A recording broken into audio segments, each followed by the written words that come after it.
Faxineira é demitida, injustamente por roubo e passa dificuldades.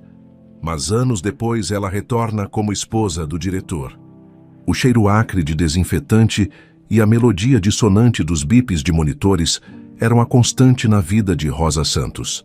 Há 15 anos, ela era uma das muitas mãos invisíveis que mantinham o Hospital Municipal da Esperança, um gigante de concreto e vidro que pulsava com a dor e a esperança da cidade, minimamente apresentável. Rosa não era apenas uma faxineira. Ela era uma observadora silenciosa, uma confidente discreta para enfermeiras exaustas e, por vezes, a única a oferecer um sorriso genuíno a um paciente assustado. Seu trabalho era árduo, mal remunerado, mas ela o executava com uma dignidade e um esmero que beiravam a devoção.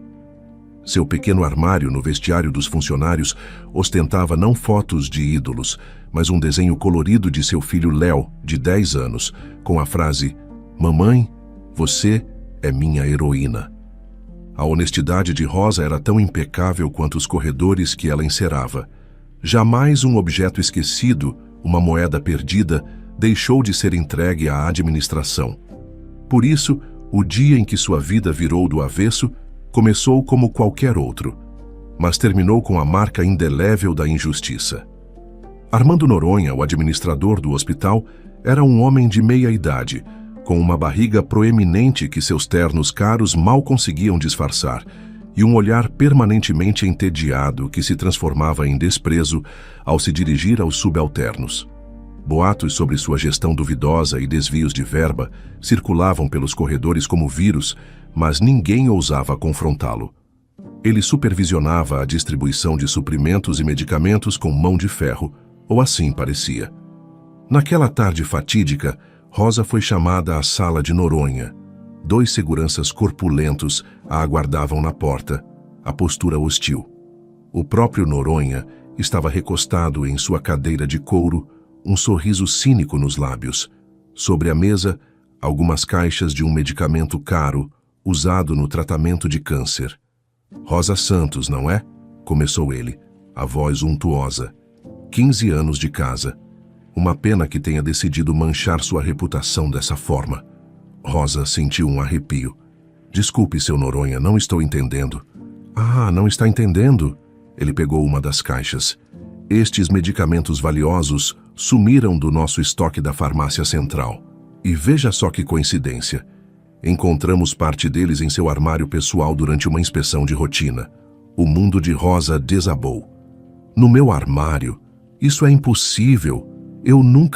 Eu jamais faria uma coisa dessas. Alguém deve ter colocado lá." O sorriso de Noronha se alargou. "É o que todos os ladrões dizem, minha cara. A evidência é clara. Temos testemunhas da farmácia que notaram sua movimentação suspeita." "Testemunhas?", Rosa pensou, atordoada. O farmacêutico-chefe, Sérgio, um homem escorregadio que sempre a tratara com superioridade, e a enfermeira Dora, do setor de oncologia, conhecida por sua arrogância, vieram à mente. Ambos eram próximos de Noronha. "Isso é um engano, um terrível engano", suplicou Rosa, as lágrimas começando a brotar. "Pelo amor de Deus, seu Noronha, eu tenho um filho para criar, eu preciso deste emprego. Minha vida inteira trabalhei honestamente." "Sentimos muito, mas o Hospital da Esperança não pode tolerar roubos, especialmente de medicamentos vitais para nossos pacientes. A senhora está demitida por justa causa, obviamente, e considere-se com sorte por não chamarmos a polícia imediatamente. Apenas suma daqui e não ponha mais os pés neste hospital. Seguranças, acompanhem a ex-funcionária até a saída. E certifiquem-se de que ela leve apenas seus pertences pessoais.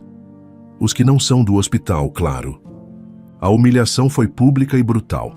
Escoltada pelos seguranças como uma criminosa, sob os olhares curiosos e acusadores de colegas e pacientes, Rosa recolheu seus poucos pertences do armário, onde, para seu horror, realmente havia uma pequena caixa do medicamento, certamente plantada. Viu o desenho de Léo e o soluço escapou. Seu crachá foi cortado ao meio na frente de todos.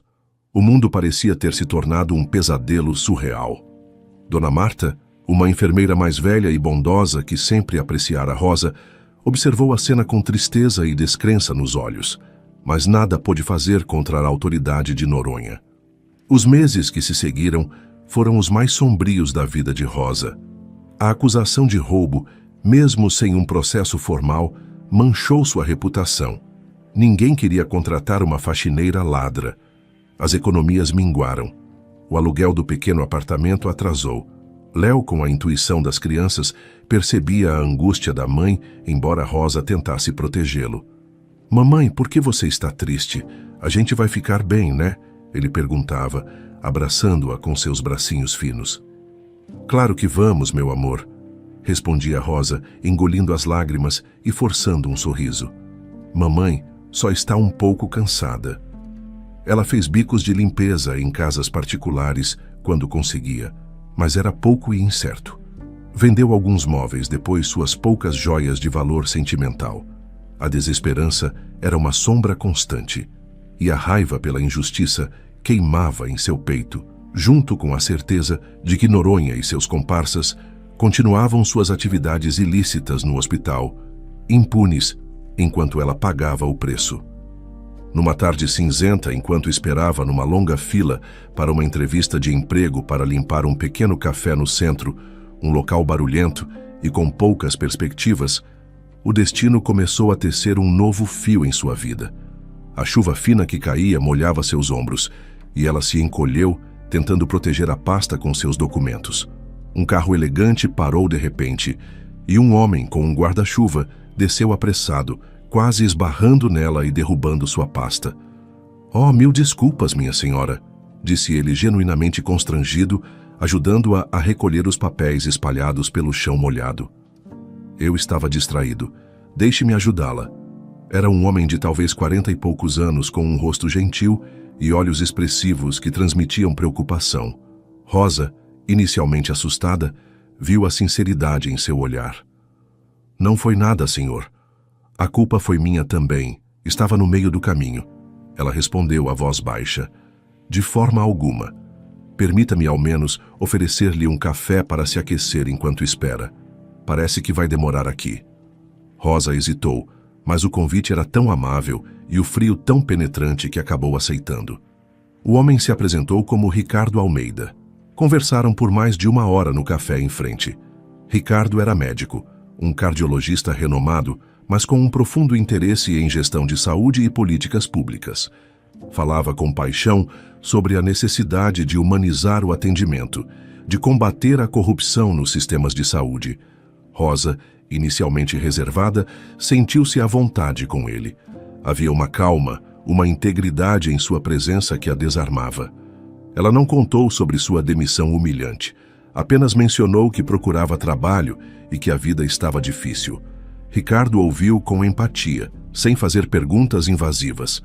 Aquele encontro casual se transformou em outros. Ricardo ligou alguns dias depois, convidando-a para um novo café, depois para um passeio no parque com Léo. Ele era divorciado, sem filhos, e demonstrava um carinho genuíno por Léo, que rapidamente se afeiçoou a ele. Rosa, com o coração ferido e a confiança abalada, demorou a baixar a guarda. Mas a gentileza, o respeito e a inteligência de Ricardo foram, aos poucos, curando algumas de suas feridas. Ele via além de suas roupas simples e de sua situação difícil.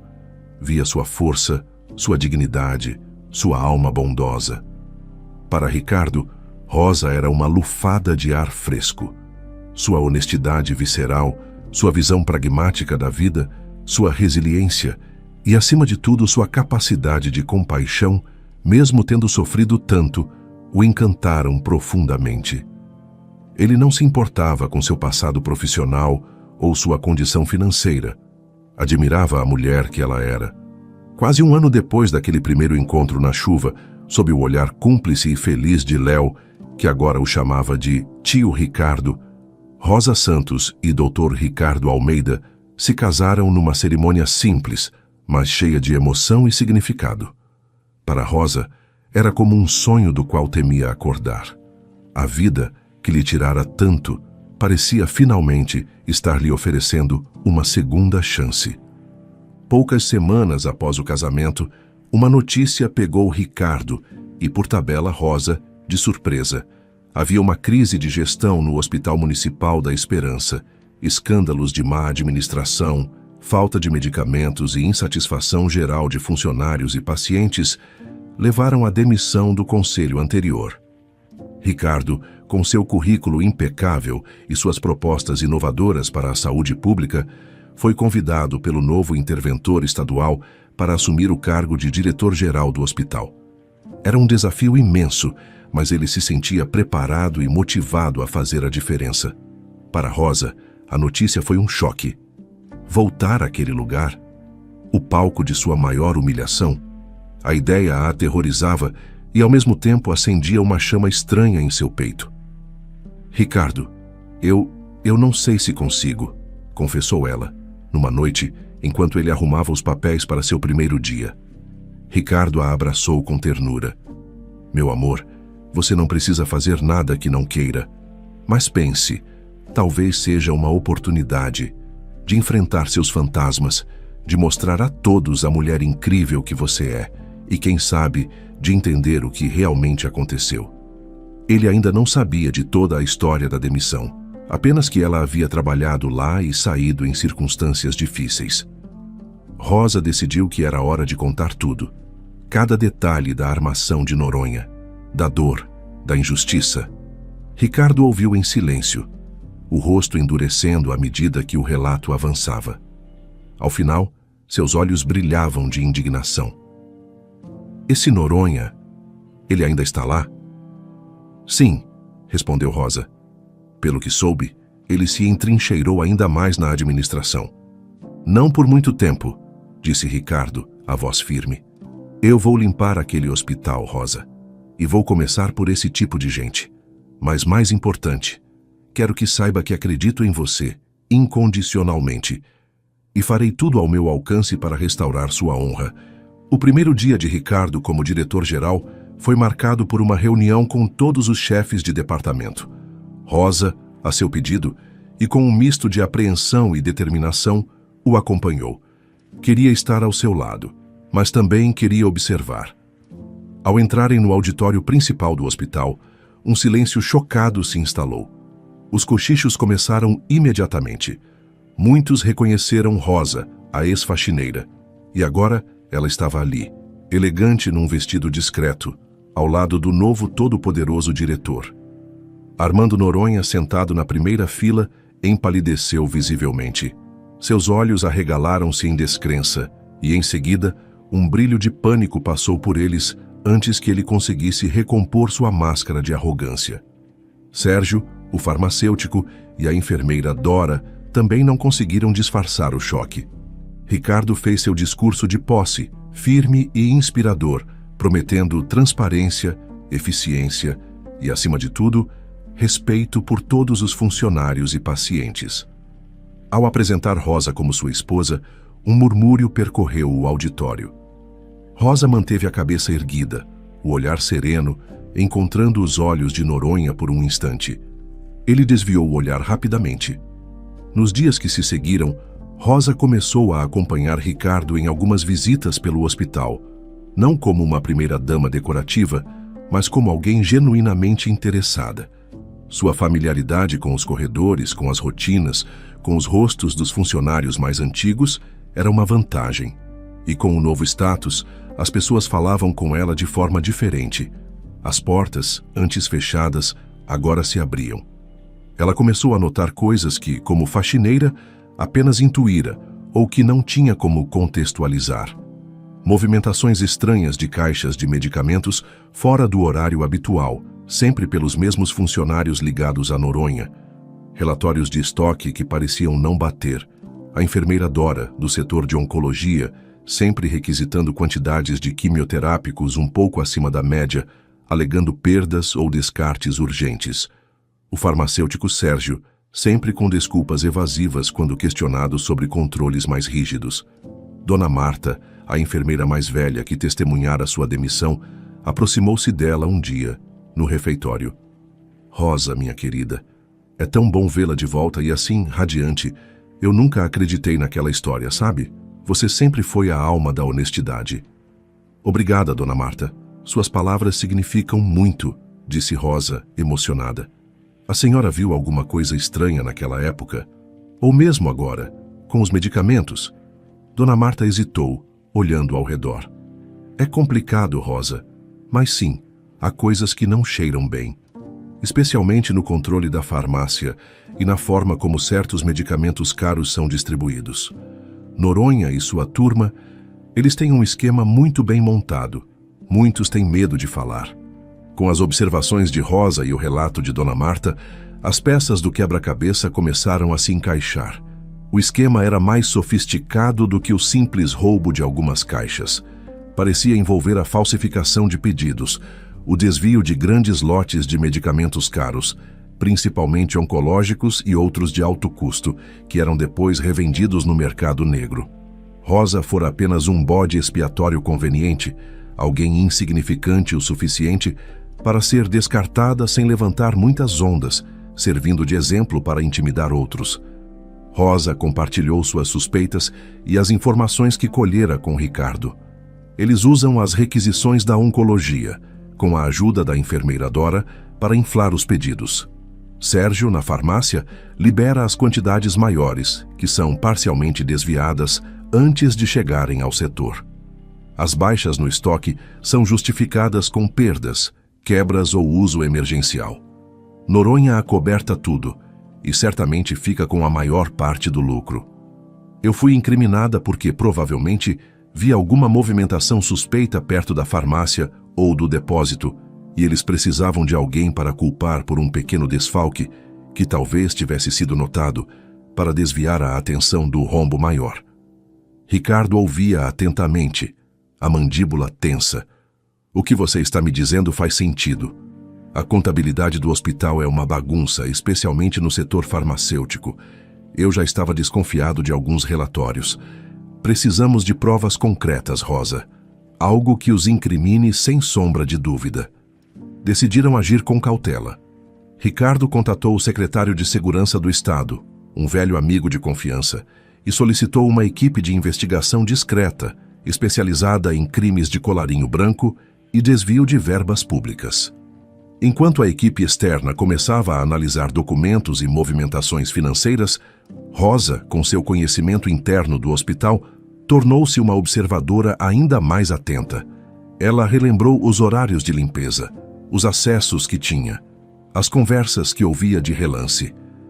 Lembrou-se de ter visto, algumas vezes, Sérgio e um dos seguranças de confiança de Noronha carregando caixas para uma área de depósito raramente utilizada, nos fundos do hospital, geralmente tarde da noite ou durante a troca de plantões.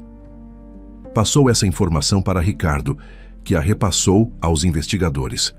Eles instalaram câmeras de vigilância discretas no corredor que levava a esse depósito e em pontos estratégicos da farmácia. A paciência era fundamental. Por algumas semanas, nada de muito concreto aconteceu. Noronha e seus comparsas, talvez desconfiados com a nova direção, pareciam ter diminuído suas atividades, mas a ganância, como sempre, falou mais alto. Numa noite de sexta-feira, quando o movimento no hospital começava a diminuir, as câmeras captaram a movimentação esperada. Sérgio, o farmacêutico, acompanhado por 2 auxiliares e um segurança cúmplice, começou a separar uma grande quantidade de caixas de um lote recém-chegado de imunoglobulina, um medicamento de altíssimo custo. Parte foi encaminhada corretamente para a refrigeração da farmácia central. Outra parte, considerável, foi colocada em caixas não identificadas e levada para o depósito dos fundos. Pouco depois, as câmeras mostraram Armando Noronha chegando ao depósito numa van sem identificação, estacionada nos fundos, uma área com pouca iluminação e sem vigilância ostensiva. Ele e o segurança começaram a carregar as caixas para dentro da van. Era a prova que precisavam. Os investigadores, que monitoravam tudo em tempo real de uma sala discreta no próprio hospital, com Ricardo e Rosa acompanhando apreensivos, deram o sinal para a Polícia Civil, que já estava de prontidão nas imediações.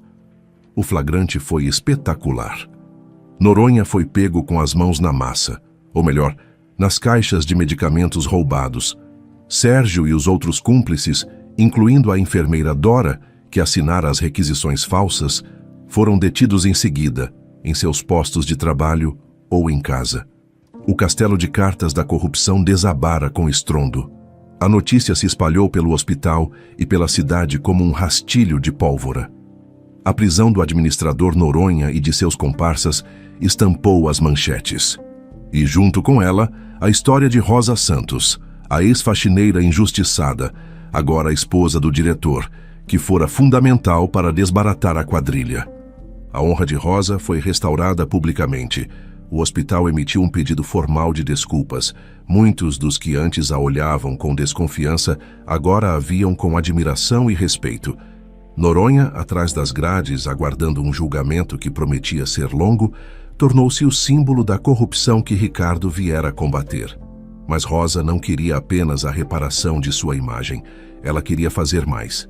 Com o apoio de Ricardo, iniciou um projeto de humanização no Hospital da Esperança. Criou um programa de apoio e treinamento para os funcionários da limpeza e outros setores de base, valorizando seu trabalho e garantindo que tivessem voz e fossem tratados com dignidade. Lutou por melhores condições de trabalho e por canais de denúncia seguros contra assédio e irregularidades. Também se envolveu em projetos de apoio a pacientes carentes e suas famílias, usando sua experiência e empatia para fazer a diferença. Ela não precisava mais limpar os corredores, mas fazia questão de percorrê-los todos os dias, conversando com funcionários, ouvindo pacientes, garantindo que a esperança no nome do hospital não fosse apenas uma palavra vazia.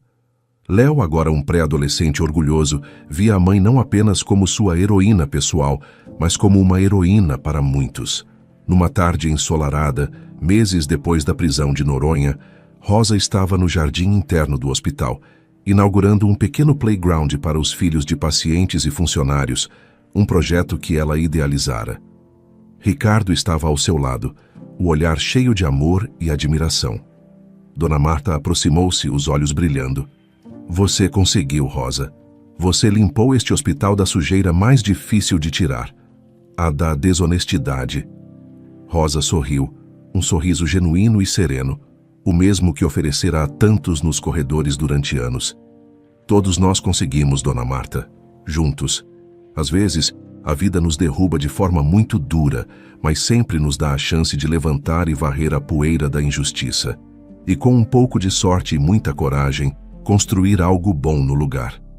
O Hospital da Esperança, sob a nova direção de Ricardo e com a inspiração silenciosa, mas poderosa, de Rosa, começava a trilhar um novo caminho, mais limpo, mais justo, mais humano. A faxineira demitida por roubo não apenas voltara para revelar o verdadeiro ladrão, mas também para ajudar a curar as feridas de uma instituição e, no processo, as suas próprias. E essa, ela sabia, era a limpeza mais gratificante de todas.